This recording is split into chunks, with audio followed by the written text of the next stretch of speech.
Good morning students. आज हम class 9th का गति मोशन चैप्टर शुरू करेंगे। इसमें हम पढ़ेंगे विराम एवं गति अवस्था। कोई वस्तु जो है कितनी अवस्था में रह सकती है? विराम अवस्था में रह सकती है और गति की अवस्था में रह सकती है। हमारे चारों ओर अनेक वस्तुएं या पिंड दिखाई देते हैं, जिनमें से कुछ तो विराम अवस्था में है और कुछ गतिशील अवस्था में होते हैं। जैसे पृथ्वी पर मकान, पेड़ पौधे आदि विराम अवस्था में है ना, तथा घूमता हुआ पंखा, सड़क पर चलती हुई कार आदि गतिशील अवस्था में हैं। तो सबसे पहले हम देखेंगे विराम अवस्था किसे कहते हैं। जब कोई वस्तु अपने वातावरण तथा आसपास की अन्य वस्तुओं के सापेक्ष स्थिर रहती है तथा समय के साथ अपनी स्थिति नहीं बदलती, तो वह वस्तु विराम अवस्था में कही जाती है। जैसे मेज पर रखी हुई पुस्तक, पृथ्वी पर खड़े पेड़ पौधे। ठीक है। इसके बाद अब हम देखते हैं गति अवस्था। गति अवस्था क्या होती है? मोशन। यदि किसी वस्तु की स्थिति में किसी स्थिर बिंदु के सापेक्ष समय के साथ साथ परिवर्तन होता रहता है, तो वस्तु गति अवस्था में कही जाएगी। जैसे चलती हुई ट्रेन व इस ट्रेन में बैठे यात्री दोनों ही प्लेटफॉर्म के सापेक्ष गति की अवस्था में हैं। अब इसके बाद हम देखते हैं कि गति के प्रकार, टाइप्स ऑफ मोशन कितने प्रकार की होती हैं। सरल या रेखीय गति, दूसरी होती है हमारी वृत्तीय गति, तीसरी है दोलन गति, चौथी है अनियमित गति।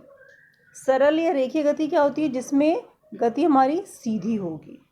जैसे सीधी सड़क पर दौड़ती हुई कार की गति तथा किसी मीनार से ऊर्ध्वाधर नीचे गिराई गई गेंद की गति हमारी सरल रेखीय गति होगी, मतलब कि एक सीधी रेखा में होगी।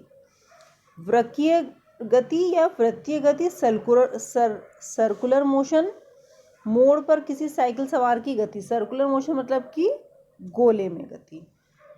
तीसरी है हमारी दोलन गति। जब कोई वस्तु या पिंड एक निश्चित बिंदु के इधर उधर एक ही पथ पर गति करता है, तो यह दोलन गति कहलाती है। जैसे हमारी इस तरीके से ऐसे दोलन गति होती है, मतलब कि दीवार घड़ी में पेंडुलम की गति। दीवार पर जो घड़ी लगी होती है उसमें जो पेंडुलम जो है इस तरीके से गति करता रहता है, वो होती है हमारी दोलन गति। इसके बाद आती है हमारी अनियमित गति या रैंडम मोशन। जब कोई वस्तु गति करते हुए अपनी दिशा निरंतर बदलता रहता है, तो उसकी गति होती है अनियमित गति। जैसे फूलों पर मंडराती तितलियों की गति, वो कभी यूं यूं यूं यूं करती रहती हैं तितलियां, तो वो हो जाती है हमारी फूलों पर मंडराती हुई तितलियों की गति। कैसी हुई? रैंडम मोशन या अनियमित गति। गति को समझने के लिए सबसे पहले हम अदिश और सदिश राशियों को समझेंगे। अदिश और सदिश राशियां, स्केलर एंड वेक्टर क्वांटिटी। सबसे पहले हमारी आती है अदिश राशि या स्केलर क्वांटिटी। जिन भौतिक राशियों को पूर्णतः व्यक्त करने के लिए केवल परिमाण की आवश्यकता होती है, दिशा की नहीं, वो स्केलर क्वांटिटीज कहलाती हैं या अदिश राशियां कहलाती हैं। जैसे एग्जाम्पल दूरी, आयतन, ताप, द्रव्यमान। इसका एग्जाम्पल है दो शहरों के बीच की दूरी। मान लिया दो शहरों के बीच की दूरी 100 किलोमीटर है। ठीक है। सेकेंड एग्जाम्पल है किसी पिंड का द्रव्यमान 50 किलोग्राम है, किसी कमरे का तापमान 30 डिग्री सेल्सियस है। तो इन सब चीज़ों को बताने के लिए हमें किसी दिशा की जरूरत तो नहीं हुई, तो ये राशियां हमारी हुई अदिश राशियां। अब इसमें हमारा एक वर्ड आया जिस पे रेड डॉट लगा हुआ है, परिमाण। तो परिमाण किसे कहते हैं? परिमाण नंबर वाली वैल्यू, जैसे हमारी लंबाई 5 फीट है, ठीक है, जैसे हमारा वजन 50 किलोग्राम है, मतलब कि जिसको प्रेजेंट करने के लिए कोई संख्या आती है उसको हम परिमाण कहते हैं।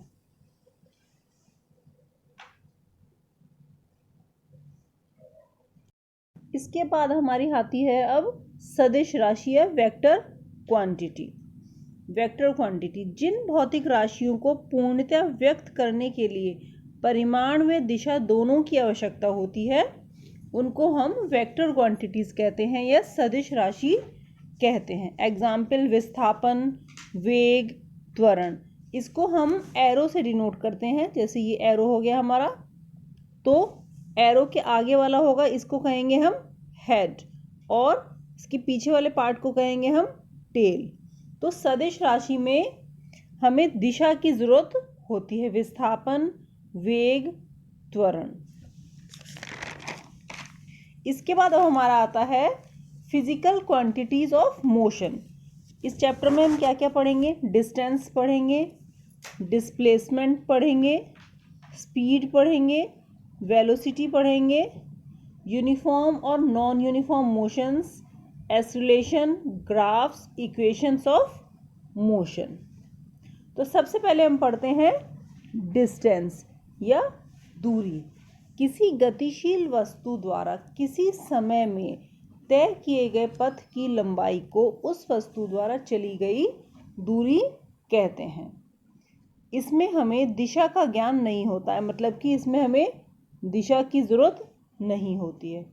और दूरी एक अदिश राशि है। इसे सदैव धनात्मक संख्या द्वारा प्रेजेंट किया जा सकता है। यह कभी जीरो नहीं होगी और इसका SI मात्रक मीटर होता है। अब इसको हम एक उदाहरण द्वारा भी देख सकते हैं। जैसे देखिए, एक हमारा ये A से और B तक 100 मीटर दिया हुआ है। A से D तक 100 मीटर दिया हुआ है, ठीक है। तो कोई वस्तु जो है हमारी चली A से पहले D तक चली और D से फिर C पर आ गई, तो इसकी पहली अवस्था क्या थी हमारी?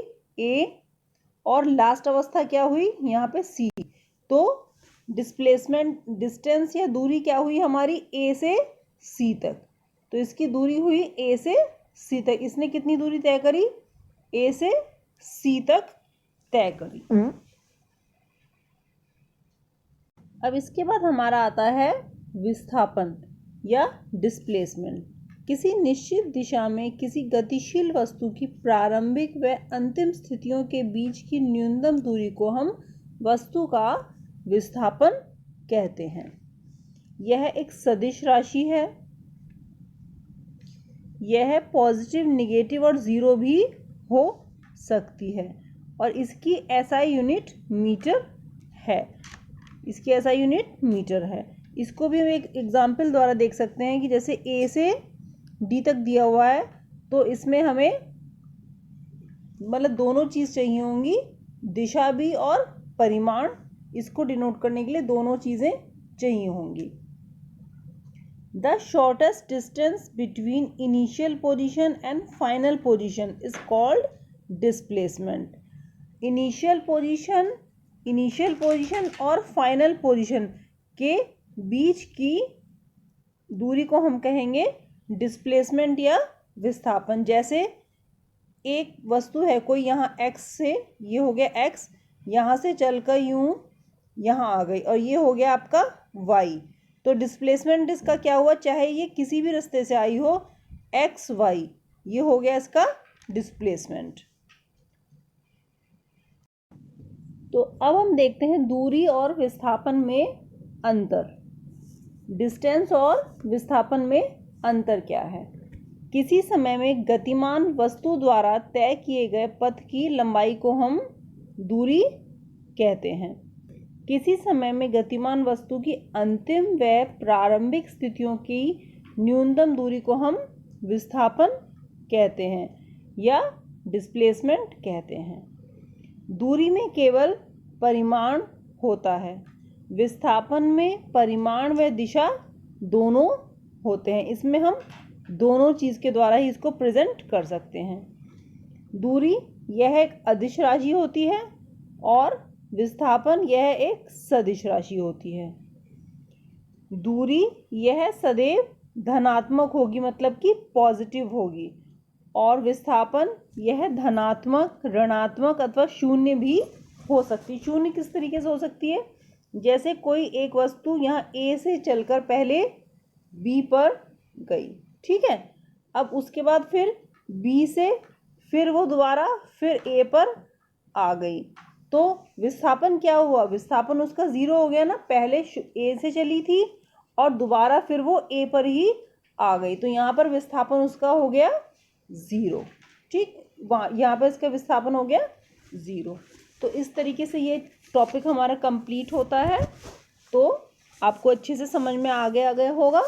इस टॉपिक को आप अच्छे से तैयार कर लीजिएगा और आगे हम नेक्स्ट वीडियो में मिलते हैं।